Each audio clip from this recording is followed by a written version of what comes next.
കേരളത്തെ പിണറായി വിജയൻ സർക്കാർ ലഹരി മാഫിയക്ക് തീരെഴുതിയതിൻ്റെ തിക്തഫലമാണ് വെഞ്ഞാറമൂട്ടിലടക്കം നമ്മൾ കണ്ടിട്ടുള്ളത്. വീട്ടിൽ കിടന്നുറങ്ങുന്നവരെ പോലും തലക്കടിച്ചു കൊല്ലുന്ന ഒരു സാഹചര്യത്തിലേക്ക് കേരളം മാറിയിരിക്കുകയാണ്. നമ്മുടെ നാട്ടിലെ കുട്ടികൾ ലഹരി ഉപയോഗിക്കാൻ പണം കിട്ടിയില്ലെങ്കിൽ ആരെയും കൊല്ലാൻ മടിക്കാത്ത ഒരു സ്ഥിതിയിൽ ഇപ്പോൾ എത്തിയിരിക്കുകയാണ്. സംസ്ഥാന സർക്കാർ അതിന് കുഴലൂതുന്ന ഒരു നിലപാടാണ് എടുത്തിട്ടുള്ളത്. അതുകൊണ്ടാണ് ഒരു MLA-യുടെ മകൻ കഞ്ചാവ് കേസിൽ പ്രതിയായപ്പോൾ ആ കേസെടുത്ത ഉദ്യോഗസ്ഥന്മാരിപ്പോൾ കുറ്റവാളികളായി മാറിയിരിക്കുകയാണ്. മാത്രമല്ല, കഴിഞ്ഞ വർഷം പാലാ ബിഷപ്പ് നാർക്കോട്ടിക് ജിഹാദിനെ കുറിച്ച് പറഞ്ഞപ്പോൾ ആ ബിഷപ്പിനെ എതിരായിട്ട് വലിയ അധിക്ഷേപങ്ങളും വാക്കാലുള്ള ആക്രമണങ്ങളും ഒക്കെ നടന്നത് അന്ന് മുഖ്യമന്ത്രി അടക്കം നേതൃത്വം നൽകിക്കൊണ്ടാണ്. അതുകൊണ്ടാണ് ഞാൻ പറഞ്ഞത്, കേരളത്തിൽ വളർന്നു വരുന്ന ലഹരി മാഫിയ, ആ ലഹരി മാഫിയക്കെതിരായിട്ട് ശക്തമായിട്ടുള്ള നിലപാടെടുക്കാത്തതിൻ്റെ ഫലമാണ് വെഞ്ഞാറമൂടിലടക്കം ഇപ്പോൾ ഉണ്ടായിട്ടുള്ളത്.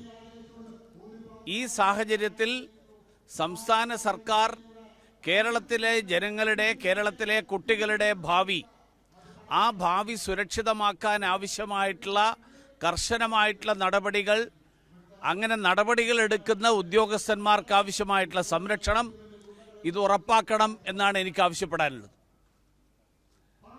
ഇവിടുത്തെ എലപ്പുള്ളിയിലെ പ്രശ്നത്തെ സംബന്ധിച്ച് വളരെ വ്യക്തമായിട്ടുള്ള അഴിമതിയും വളരെ വ്യക്തമായിട്ട് ഇതിൻ്റെ പിന്നിൽ നടന്നിട്ടുള്ള വലിയ സാമ്പത്തിക അഴിമതി, അതാണ് ഈ ഡിസ്റ്റിലറി ഇവിടെ സ്ഥാപിക്കാൻ വേണ്ടിയിട്ടുള്ള തീരുമാനമെടുത്തതിന് പിന്നിൽ. ഡൽഹിയിലെ മദ്യനയത്തിലുണ്ടായിട്ടുള്ള ക്രമക്കേടുകൾ, മാറ്റം, അതിൻ്റെ പേരിൽ പ്രതിയാക്കപ്പെട്ടിട്ടുള്ള, അതിൻ്റെ പേരിൽ റിമാൻഡിൽ കഴിഞ്ഞിട്ടുള്ള ഒരാൾ ഉൾപ്പെടെയാണ് ഈ കമ്പനിക്ക് നേതൃത്വം നൽകുന്നത്. കേജ്രിവാളിൻ്റെ ഉപദേശം സ്വീകരിച്ചുകൊണ്ടാണോ കേരളത്തിലെ സർക്കാർ ഈ കമ്പനിക്കിവിടെ ഈ തരത്തിലുള്ള ഒരു മദ്യ നിർമ്മാണശാല തുടങ്ങാനുള്ള അനുവാദം നൽകിയത് എന്നുള്ള ചോദ്യം, ആ ചോദ്യത്തിന് സർക്കാർ ഇതുവരെ മറുപടി പറഞ്ഞിട്ടില്ല. ഒരു വർഷം മുൻപ് ഈ കാര്യത്തിൽ ധാരണയായി എന്നാണ് മനസ്സിലാക്കുന്നത്. അതിനർത്ഥം ലോക്സഭാ തെരഞ്ഞെടുപ്പിലടക്കം ആവശ്യമായിട്ടുള്ള സാമ്പത്തിക സഹായം, ആ സാമ്പത്തിക സഹായം ഈ ആളുകളിൽ നിന്ന് പറ്റിയിട്ടുണ്ടോ എന്നുള്ള ചോദ്യമുണ്ട്. സംസ്ഥാന സർക്കാർ പറഞ്ഞ് ഞങ്ങളുടെ നയം തിരുത്തിയതാണ്, അതിൻ്റെ അടിസ്ഥാനത്തിലാണ് തീരുമാനം. ആർക്ക് വേണ്ടി തിരുത്തി? തിരുത്തുന്നതിന് മുൻപ് തന്നെ ഇവിടെ അതിനു വേണ്ടിയിട്ടുള്ള അണിയറ പ്രവർത്തനങ്ങൾ നടന്നിരുന്നു എന്നുള്ളതിൻ്റെ കൃത്യമായിട്ട് തെളിവുകൾ, ആ തെളിവുകൾ പുറത്തു വന്നിട്ടുണ്ട്.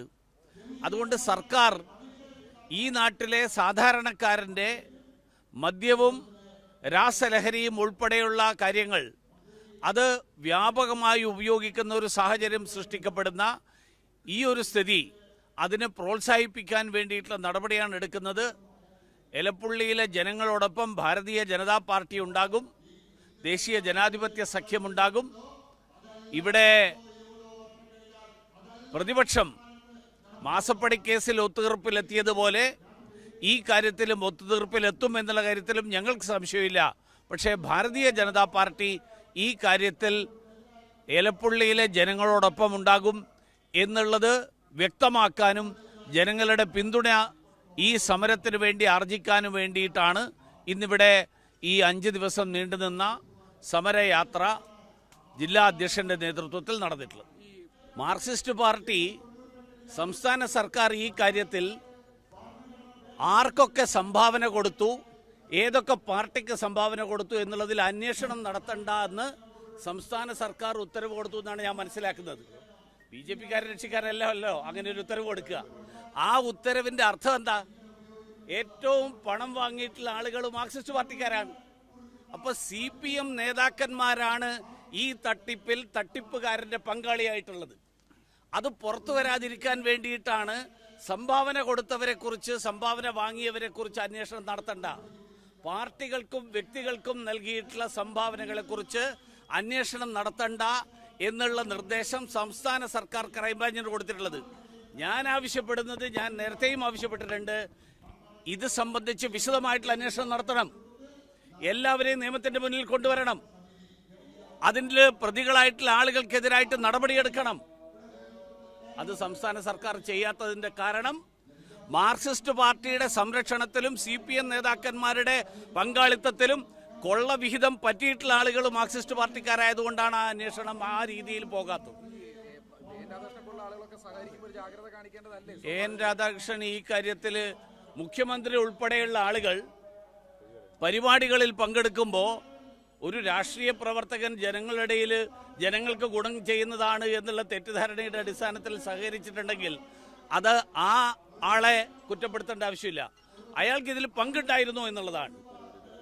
രാധാകൃഷ്ണൻ ഒരു സംഭാവനയും വാങ്ങിയതായിട്ട് ഇതുവരെ പോലീസിന് പോലും കണ്ടെത്താൻ കഴിഞ്ഞിട്ടില്ല. ഈ CPM-ന്റെ രാഷ്ട്രീയ കരട് പ്രമേയവുമായി ബന്ധപ്പെട്ടൊരു സംവാദം നടക്കുന്നുണ്ട്. BJP-യുടെ അല്ല, ഞാൻ ചോദിക്കട്ടെ, CPM-ന്റെ കരട് ഇന്ത്യൻ പാർലമെന്റിൽ ഒരു സീറ്റുള്ള പാർട്ടി, ആ പാർട്ടി ഈ രാജ്യത്തുള്ള സർവ്വ പാർട്ടികളെ കുറിച്ചും വിലയിരുത്തൽ നടത്താൻ എന്ത് അധികാരം, എന്ത് അർഹതയുണ്ട് അവർക്ക്? ആ വിലയിരുത്തലിന് എന്ത് പ്രാധാന്യമുണ്ട്? BJP സർക്കാർ ഫാസിസ്റ്റ് സർക്കാർ അല്ലെന്നാ, എന്തു ആയിക്കോട്ടെ, ഇനി ഫാസിസ്റ്റ് സർക്കാരാണെന്ന് പറഞ്ഞു വന്നിരിക്കട്ടെ, ഇന്ത്യയിലെ ജനങ്ങൾ മാർക്സിസ്റ്റ് വോട്ട് പറഞ്ഞ് കേട്ടിട്ടാണോ വോട്ട് ചെയ്യാൻ പോകുന്നത്? എനിക്ക് പുച്ഛമാണ് തോന്നുന്നത് മാർക്സിസ്റ്റ് പാർട്ടിയുടെ ഈ പറഞ്ഞ തരത്തിലുള്ള വിലയിരുത്തൽ. നിങ്ങളൊക്കെ ഇത്രയും വലിയ ചർച്ച നടത്താൻ 542 സീറ്റിൽ ഒരു സീറ്റാണ് മാർക്സിസ്റ്റ് പാർട്ടിക്ക് കിട്ടിയിട്ടുള്ളത്. ഒരു സീറ്റ്. ആ കിട്ടിയിട്ടുള്ള പാർട്ടി ലോകത്തുള്ള മുഴുവൻ ആളുകളെ കുറിച്ചും വിലയിരുത്തൽ നടത്തുക. അടിസ്ഥാനം എന്താ? ഇവര് വിലയിരുത്തുന്നതിന്റെ അടിസ്ഥാനം എന്താ? ഇവരുടെ വിലയിരുത്തലിന് ഒരു ഇന്ത്യയിലെ ജനങ്ങൾ 130 കോടി ജനങ്ങൾ അവരെഴുതുന്ന കടലാസിന്റെ വില പോലും അതിന് കൽപ്പിക്കുന്നില്ല. അതുകൊണ്ടല്ലേ അവർ പറയുന്ന വിലയിരുത്തലുമായിട്ട് ഒരു ബന്ധവും ഇല്ലാത്തത്.